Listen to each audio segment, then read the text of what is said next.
Hi, I'm Lynn Wise, Deputy Editor here at Stratfor, and with me today is Reggie Thompson, Latin America Analyst. Today we're going to be talking about attempts to impeach Brazilian President Dilma Rousseff. Reggie, so there are two separate federal investigations pending against Rousseff, and the opposition is calling for her impeachment. Can you tell us a little bit about these corruption scandals that she's facing?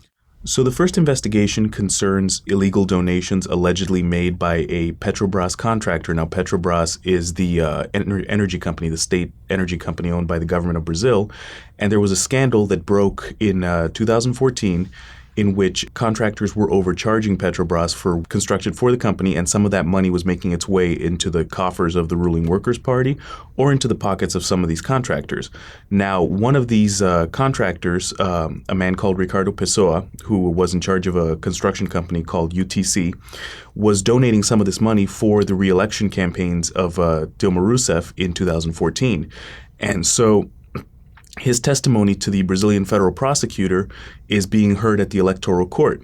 Now, the risk to Dilma Rousseff from this testimony at the electoral court is essentially that the court, if it finds that there have been enough irregularities committed, could, in a worst-case scenario, this is not saying that they will do this, but they could, in a worst-case scenario, annul the 2014 election. What would happen after that would be that new elections would have to be held within 90 days, and the president and the vice president would step down. Now, obviously, this is something that Rousseff wants to prevent, and Pessoa's testimony is something that, while it's not necessarily incriminating to the point that the president would have to step down, it's definitely something that the ruling party is concerned about.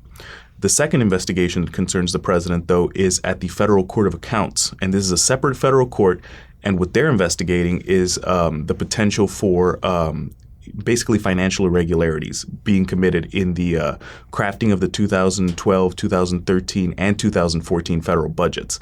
Now, these are very complex fiscal regulations that have been broken, allegedly, but this is an investigation that's ongoing, and a ruling is expected in mid-October by the court.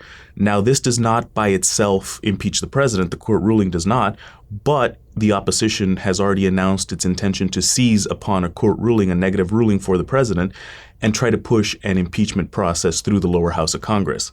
The opposition coalition that's pushing for this doesn't have the votes necessary yet, but it is something that is concerning the president, and there are political maneuverings behind the scenes to try to turn enough legislators towards one side or the other by both the opposition and the ruling party. So if Rousseff were impeached, who would take power? Well, it varies by case. In the case of the electoral court, you would see new elections held within 90 days. At this point, the opposition Social Democratic Party of Brazil seems to be, according to polls, the most well-poised to win the election. However, if an impeachment does occur through Congress, what would end up happening would be that the vice president would take control.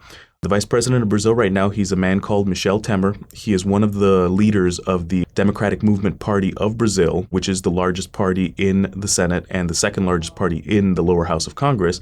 And it's a very important party in the sense that it is what has secured so far against an impeachment process for Dilma Rousseff because of the votes that it commands in both houses of Congress.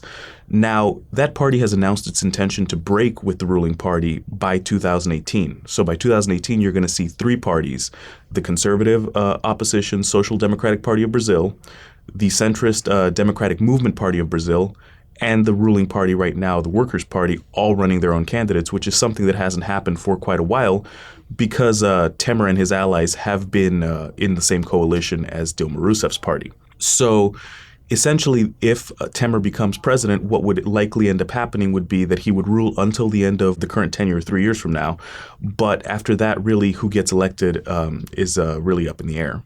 So the Brazilian public has been pretty active in the last couple of years when it comes to protests and things like that. How are they reacting to these calls for impeachment? Well, you have to remember that right now the economic downturn that Brazil has been experiencing for the last several years and the corruption allegations at Petrobras have really just come together to really affect Dilma Rousseff's approval ratings.